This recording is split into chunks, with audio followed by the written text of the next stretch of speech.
Alright guys, I have it. It's Beyond Babbitt. I have the audio of the dream. He recorded it. So we're going to break it down. I may even do an edited version and splice all the pieces together so you get the full idea, full picture. So let's go ahead and break it down.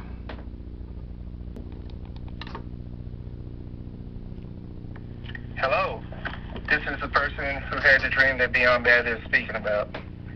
Beyond Babbitt spoke well how to explain the story to him, so I'm just going to speak on the dream. Monday night I went to sleep like I always do, and I started dreaming, but I didn't know I was dreaming. So I walk out of the building. I don't know the building. I don't think it's really that important. Well, anyway, this part Beyond Babbitt didn't speak on. Okay, before he says this part. Okay, so this part he's about to say wasn't disclosed to me in the first conversation, and I'll explain a little bit more about that later. So, okay, here we go.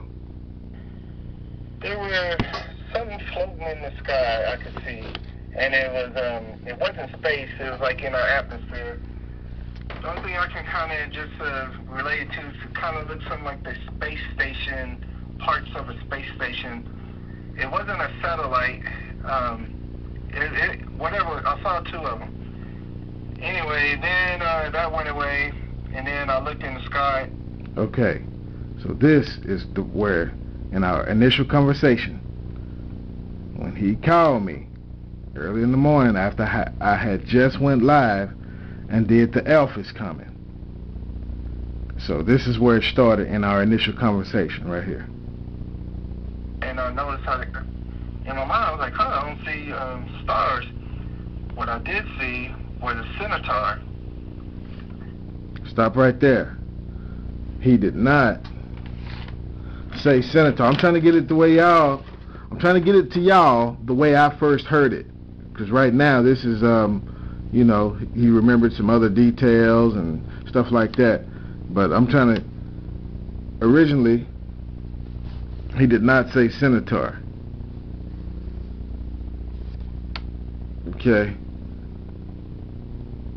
Okay, so already now, he didn't tell me about the satellites floating in the sky until after he went and watched the video I did called The Elf is Coming, which where I talk about the satellite capabilities of Russia, China, and North Korea. Okay, this is how, I'm just saying this to keep everything straight and in order, and showing this is of God, how he coordinated it. Because I had already, early in the morning, y'all know how I roll. Early in the morning, I had already did the Elf is Coming, ELF is coming, and talked about the satellites. Okay, when he called me to tell me about the dream, and he started talking about he saw the big thing in the sky, but he didn't. When I said, "Oh man, that kind of," okay, we're just gonna play it. And he didn't say he saw a centaur. And when he first talked to me, he didn't say it was a centaur. He actually said, "What's the name of that thing that's a half man and a half horse?" And I said, "Oh, a centaur or a minotaur."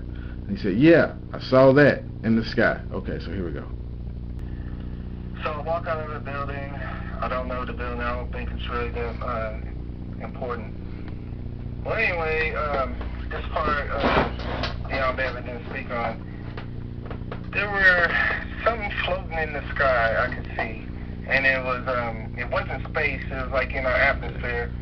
Remember, the reason I didn't speak on that is because the first conversation he didn't mention that part. He had to go back and watch the Elf is Coming, and I mentioned the killer satellites and all that type of stuff, and then he came back and said, "Yeah, I forgot to tell you that this was in there." Okay. Kind of just related to, kind of looks something like the space station, parts of a space station. It wasn't a satellite. Whatever, I saw two of them. Anyway, then that went away, and then I looked in the sky, and I noticed how, in my mind, I was like, I don't see stars. What I did see was a centaur. Obviously, I've seen pictures of this in movies and in books and whatever. I just forgot the name when I was telling Beyond Babbitt. Well, anyway, the centaur was very large, and it was wherever I was at. I mean, I live in North Texas. The only thing I can kind of just relate it to is it kind of looks something like the space station part. Whatever, I saw two of them. Anyway, then that went away, and then I looked in the sky, and I noticed how, in my mind, I was like, I don't see stars. What I did see was a centaur. Obviously, I've seen pictures of this in movies and in books and whatever. I just forgot the name when I was telling Beyond Babbitt. Okay, see, so he forgot the name. That's why he had asked me, what is the name of that thing? Okay.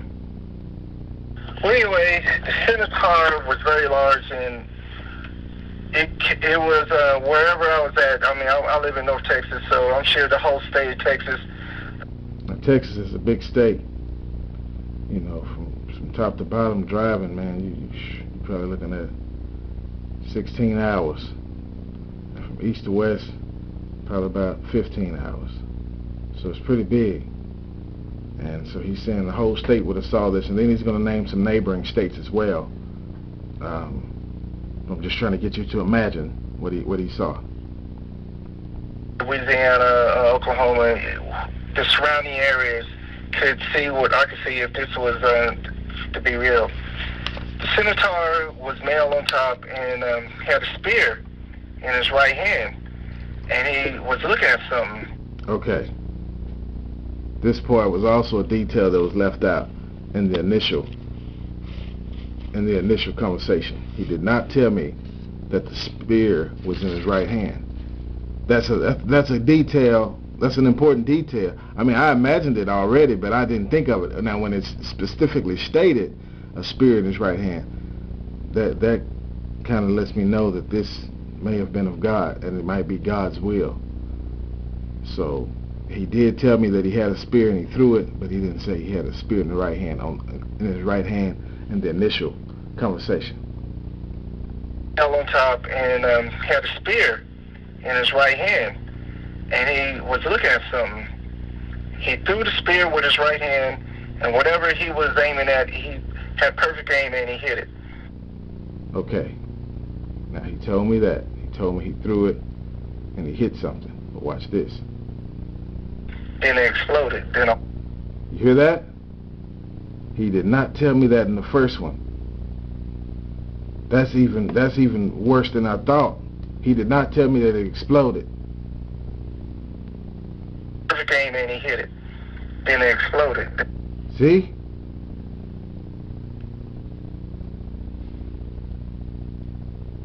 Serious business, guys. Maybe that's an EMP. Maybe that's a nuclear attack. Maybe it's actually on the 21st. And I woke up. And I was like, oh, man. Okay. So after that, he said, then he woke up. But actually, remember, when he woke up, he's still dreaming. Okay. Had perfect aim and he hit it. Then it exploded. Then I woke up. And I was like, oh, man, that was a life-like dream. So I went to Beyond Babbitt in person. Now, I still haven't seen the brother yet since he got back from Paris. So when he said he went in person, he's still in the dream.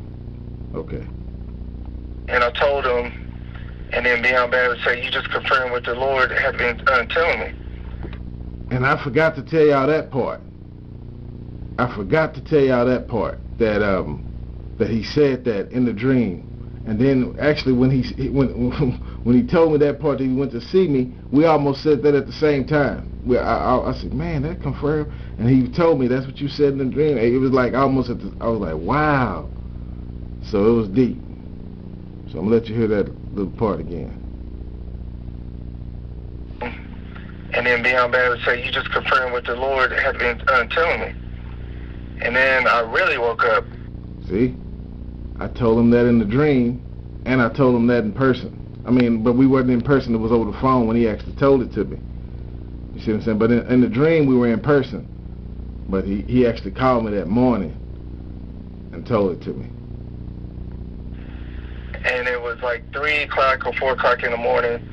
Went back to sleep, and then I went, on my way to work, I called Beyond Babbitt and told him the dream I had, and then that's when he had his 2-minute YouTube explaining to y'all what happened.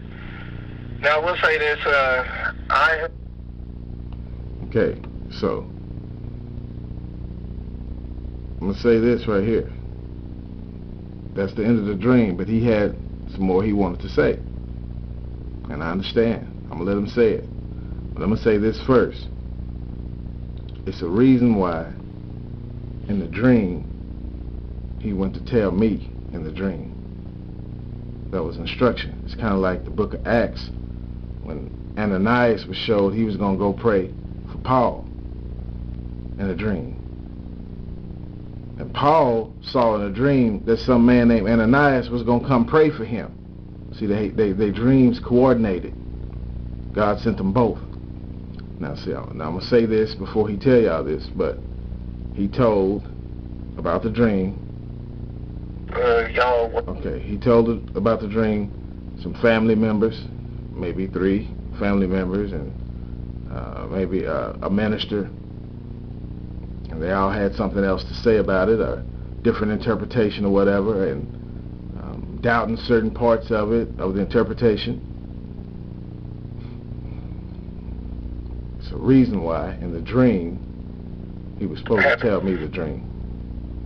There's a reason for that. So let him tell you his message, and we'll wrap it up. Now, I will say this, I had at least 4 dreams. Okay, now hold on, right there. Because I didn't know that part. I didn't know he had at least 4 dreams. He had only told me about one. And that's his brother losing a job. So I didn't know about the other. This is new disclosure to me. This is new disclosure to me. So I don't know when these were, anything like that. But here we go. The dream I had, and then that's when he had his 2-minute YouTube explaining to y'all what happened. Now, I will say this, I had at least 4 dreams where I had dreamed what was going to happen. 3 actually happened, and the 4th one looked like it was about to happen. The only thing I could say is that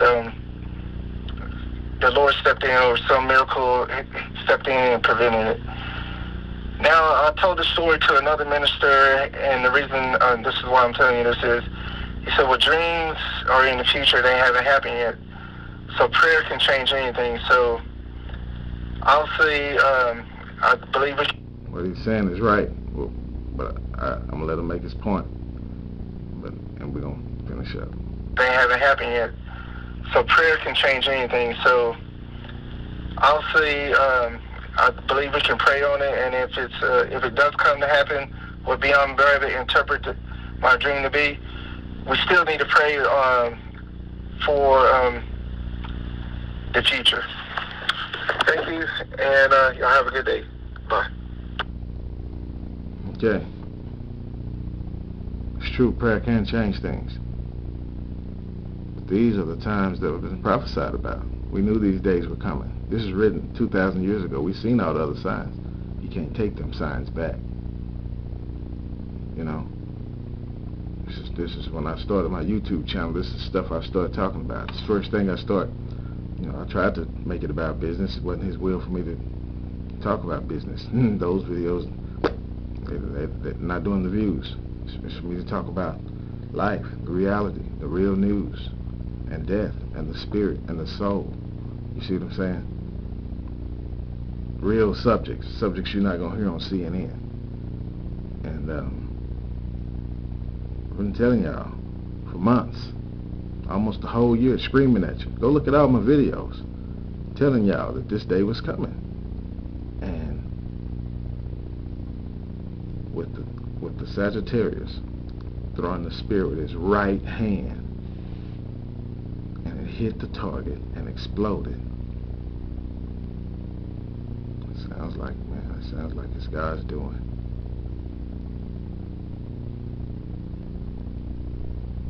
Sounds like it might be a little judgment. To get your heart, your spirit, and your soul right first. And prep for everything else as well.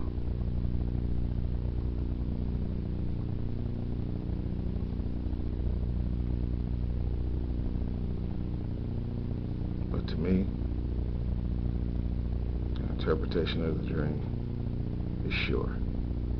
A friend of mine just got back from France, from Paris. It's not what they're showing us. But that's not what I wanted to tell you. He had a dream as soon as he got back. He said it was very vivid. And then he said he told me the dream in the dream. I'm not going to tell you the dream because I didn't tell him I was going to do this. But he did tell me the dream just like he did in the dream. And I interpreted it. God gave me the interpretation.